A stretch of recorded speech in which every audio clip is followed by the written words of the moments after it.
안녕하세요. 꿀돈입니다. 오늘 2026년 2월 28일. 지금 이 순간 중동에서 역사가 바뀌고 있습니다. 오늘 새벽 미국과 이스라엘이 이란에 대한 대규모 군사작전을 전격 개시했습니다. 작전명 오퍼레이션 에픽 퓨리, 서사적 분노 작전입니다. 이란 수도 테헤란에 폭발이 일어났습니다. 이스파한, 콩카라지, 타브리즈까지 폭발이 이어졌습니다. 이란은 즉각 반격했습니다. 이스라엘 전역에 공습 사이렌이 울렸고 바레인, 쿠웨이트, 카타르, UAE의 미군 기지에 미사일이 날아갔습니다. 중동 전체가 지금 화염에 휩싸이고 있습니다. 그런데 꿀돈이가 오늘 이 이야기를 왜 하냐고요? 총소리가 중동에서 나도 그 충격이 우리의 생활, 경제에 다가오기 때문입니다. 기름값이 오르고 환율이 뛰고 물가가 출렁입니다. 지금 이 순간 우리가 무엇을 알아야 하는지, 그리고 어떻게 준비해야 하는지 오늘 꿀돈이가 긴급하게 정리해드립니다. 첫째, 여태 대체 무슨 일이 있었는지 시간대별로 정확히 이해하게 됩니다. 둘째, 이 전쟁이 한국 경제에 어떤 충격을 주는지 구체적으로 알게 됩니다. 셋째, 우리가 지금 어떻게 대비해야 하는지 방향을 가져가십니다. 지금 바로 시작합니다. 1단계, 불씨가 쌓이던 시간입니다. 2025년 12월부터 2026년 2월 중순까지입니다. 이 전쟁은 오늘 갑자기 시작된 게 아닙니다.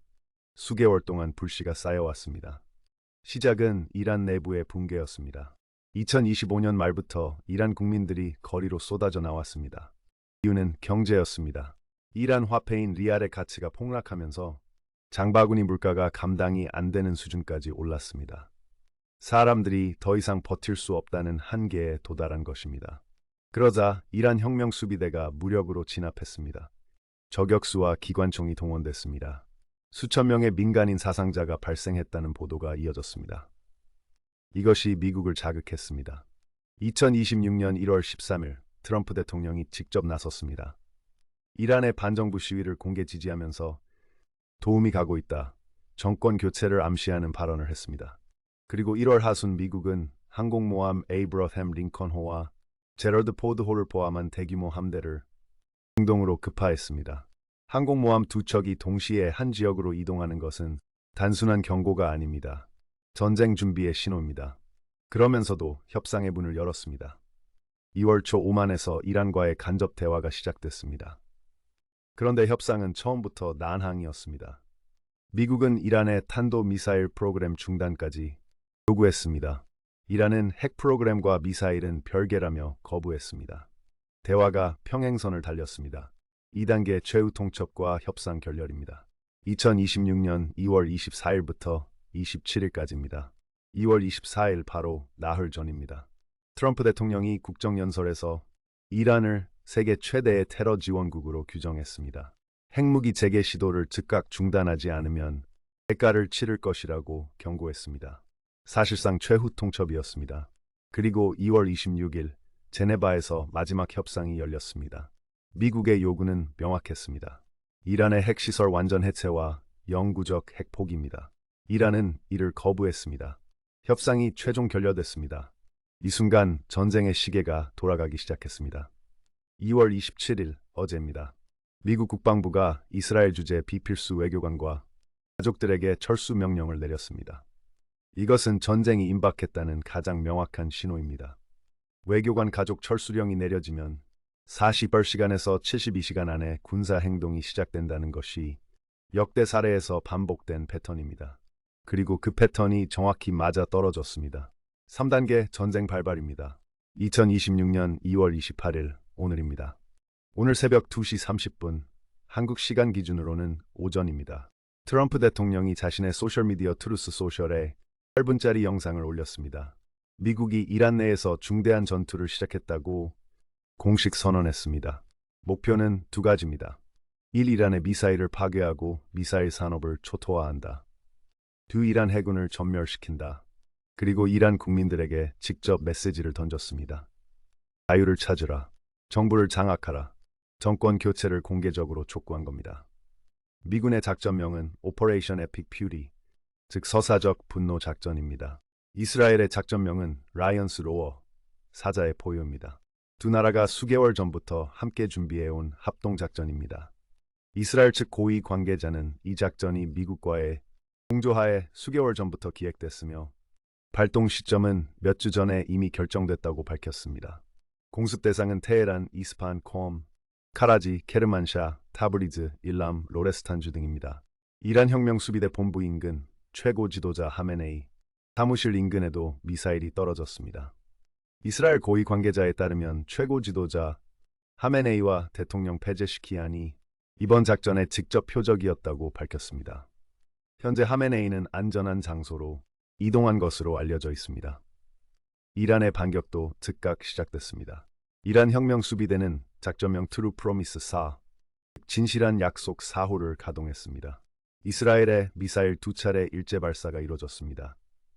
이스라엘 방공망이 대부분을 요격했지만 일부 지역에 피해가 발생했습니다. 바레인에 있는 미군 제5함대 기지에도 미사일이 날아왔습니다. 쿠웨이트 알살렘 공군기지, UAE 알다프라 공군기지, 카타르 아르에이드 공군기지도 공격받았습니다. UAE 두바이와 아부다비에서도 폭발음이 들렸습니다.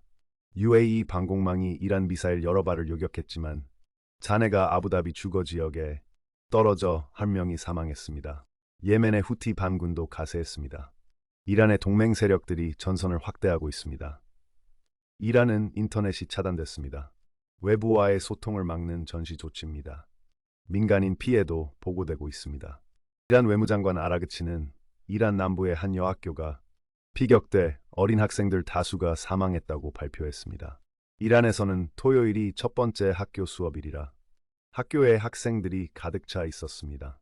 이 사실이 이란 국민들의 분노에 기름을 붓고 있습니다. 미국과 이스라엘은 군사 표적만 공격했다고 주장하지만 이란 민간인 피해 보도가 이어지면서 국제 여론이 갈리고 있습니다. 국제사회도 긴박하게 움직이고 있습니다. 프랑스 마크롱 대통령은 미국, 이스라엘, 이란 간 전쟁 발발이 국제 평화와 안보에 중대한 결과를 초래할 것이라고 경고하면서 즉각적인 긴장 완화를 촉구했습니다. 유엔 안전보장이사회 긴급회의 소집을 요구했습니다. 영국은 국가위기대응기구 코브라를 긴급 소집했습니다. 사우디아라비아, 요르단 등 중동 주변국들은 영공을 폐쇄하고 비상사태를 선포했습니다. 우리 정부도 즉각 대응했습니다. 외교부 2차관 주재로 주이란, 주이스라엘 대사관을 포함한 중동 지역 공관들과 합동 상황 점검 회의를 열었습니다. NSC 국가안전보장회의 실무회의도 개최됐습니다. 현재 군사작전은 진행 중입니다. 미군 소식통에 따르면 이번 작전은 몇 시간이 아니라 며칠 동안 지속될 것으로 예상됩니다. 지난해 6월 12일 전쟁과는 규모와 목표가 다릅니다. 자, 이제 우리 경제 이야기를 해드리겠습니다. 총소리가 멀게 느껴지십니까? 절대 멀지 않습니다. 가장 먼저 오는 충격이 유가입니다. 공습이 시작되기 직전인 2월 27일 브렌트유 선물 가격이 배럴당 72.48달러로 마감하면서 지난해 7월 이후 최고치를 기록했습니다. WTI도 장중 61달러 선을 넘어섰습니다. 지난해 12월 중순 대비 이미 약 20% 오른 수준입니다. 그런데 이건 전쟁 전날까지의 이야기입니다. 지금은 공습이 진행 중입니다. 이 유가가 어디까지 오를지 아직 아무도 모릅니다. 왜 유가가 중요하냐고요? 한국은 원유의 대부분을 중동에서 수입합니다. 에너지 수입 의존도가 매우 높은 구조입니다. 유가가 오르면 연쇄 반응이 시작됩니다. 주유소 기름값이 오릅니다. 기름값이 오르면 물류비가 오릅니다. 물류비가 오르면 모든 상품의 가격이 오릅니다. 전기를 만들 연료 가격이 오르면 전기료가 오릅니다. 도시가스비도 오릅니다. 이것이 도미노처럼 연결됩니다. 한마디로 서민들의 장바구니가 직격탄을 맞습니다. 여기서 가장 두려운 시나리오가 있습니다. 이란이 호르무즈 해협을 봉쇄하는 겁니다. 호르무즈 해협은 이란과 오만 사이의 좁은 바닷길입니다. 폭이 가장 좁은 곳은 약 54km밖에 안 됩니다. 그런데 전 세계 해상 원유 수송량의 20%에서 30%가 이 좁은 길을 통과합니다. 이란이 이 길을 막으면 전 세계 석유 공급에 즉각적인 충격이 옵니다. 배럴당 유가가 100달러를 훌쩍 넘을 수 있습니다. 한국 NGO 신문이 오늘 보도한 것처럼 에너지 수입 의존도가 높고 수출이 많은 한국 같은 소규모 개방 경제 국가에는 직격탄입니다. 이란은 하루 약 330만 배럴을 생산하는 오페식 4위 산유국입니다. 전 세계 생산량의 약 3%입니다. 이란 원유 생산이 중단되거나 호르무즈가 봉쇄되면 이 공급이 사라집니다. 다른 산유국들이 증산에 나서겠지만 즉각적인 대응은 어렵습니다. 육상 유가만의 문제가 아닙니다. 공급망이 흔들립니다. 석유화학 원료인 나프타는 원유에서 뽑아냅니다. 나프타가 없으면 플라스틱, 합성 고무, 합성 섬유, 각종 화학 원료를 만들 수 없습니다. 자동차 부품, 전자제품, 의약품까지 영향을 받습니다. 한국의 석유화학 산업은 중동산 원유와 나프타에 크게 의존하고 있습니다. 공급이 막히면 공장이 멈춥니다. 해운과 항공 노선도 문제입니다. 중동 항공 노선이 폐쇄되면 화물 운송 경로가 바뀌어야 합니다. 우회 경로는 더 멀고 더 비쌉니다. 물류비가 폭등합니다. 한국의 수출 주력 상품인 반도체, 자동차의 제조 원가가 오릅니다. 제조 원가가 오르면 수출 경쟁력이 약해집니다. 우리 기업들이 글로벌 시장에서 가격 경쟁에서 밀리기 시작합니다. 세 번째 충격은 금융시장입니다.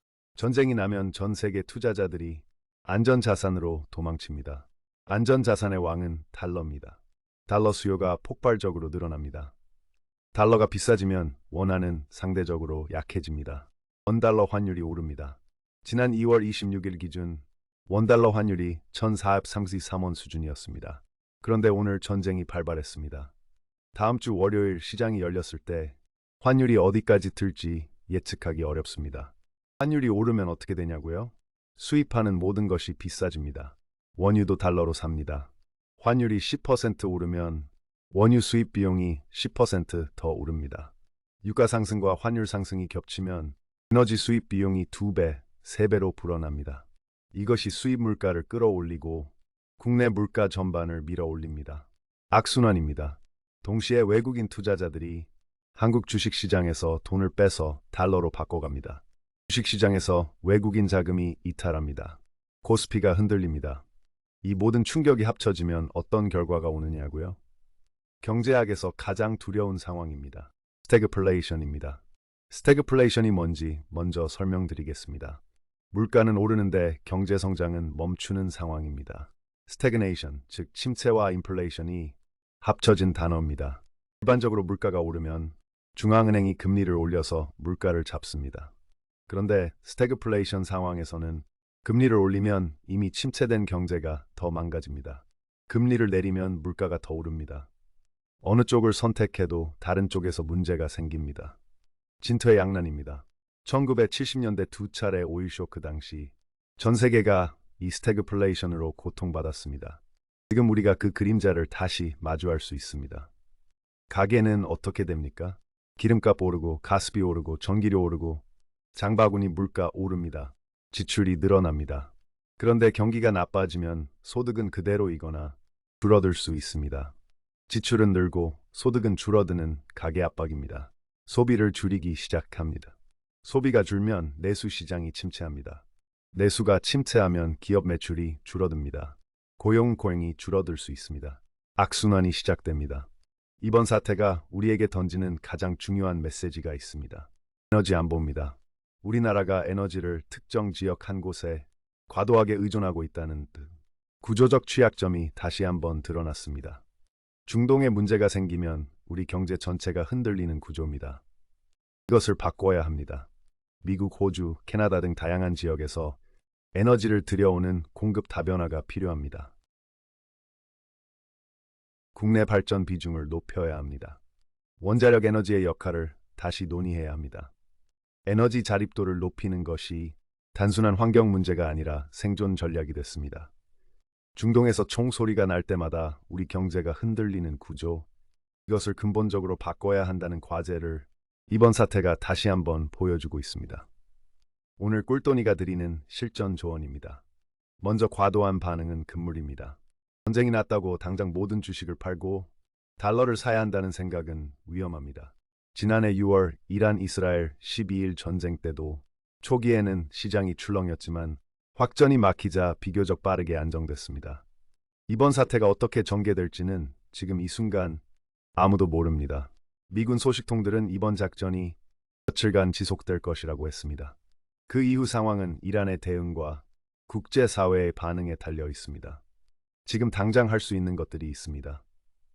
첫째, 달러를 일부 보유하는 것입니다. 전쟁 상황에서 달러는 안전자산입니다. 지난 영상에서 말씀드린 안전벨트 전략에서 달러 보유 비중을 이야기했습니다. 지금이 그 전략의 의미를 실감하는 순간입니다. 둘째, 에너지 관련 자산에 관심을 가지는 것입니다. 유가가 오르면 원유 관련 자산, 재생에너지 기업, 원자력 관련 기업들이 수혜를 받을 수 있습니다. 구조적인 흐름을 읽으십시오. 셋째, 과도한 레버리지를 줄이는 것입니다. 불확실성이 커진 시장에서 빚을 내서 투자하는 것은 위험합니다. 지금은 방어적인 포지션을 유지하면서 상황을 지켜보는 것이 현명합니다. 역사는 항상 반복됩니다. 위기는 공포를 먼저 몰고 옵니다. 그리고 공포 속에서 기회가 만들어지기도 합니다. 꿀돈이는 이번 사태의 전개를 계속 지켜보면서 우리 경제에 미치는 영향을 지속적으로 업데이트해 드리겠습니다. 지금 이 순간 감정에 휘둘리지 마시고 사실을 보십시오. 그리고 준비된 사람만이 위기에서 살아남습니다. 이 전쟁의 무고한 희생이 더 이상 일어나지 않기를 진심으로 기도하고 발생한 희생을 애도하겠습니다. 여러분의 관심이 꿀돈이에게 큰 힘이 됩니다. 당신의 노후가 꿀처럼 달콤해지는 그날까지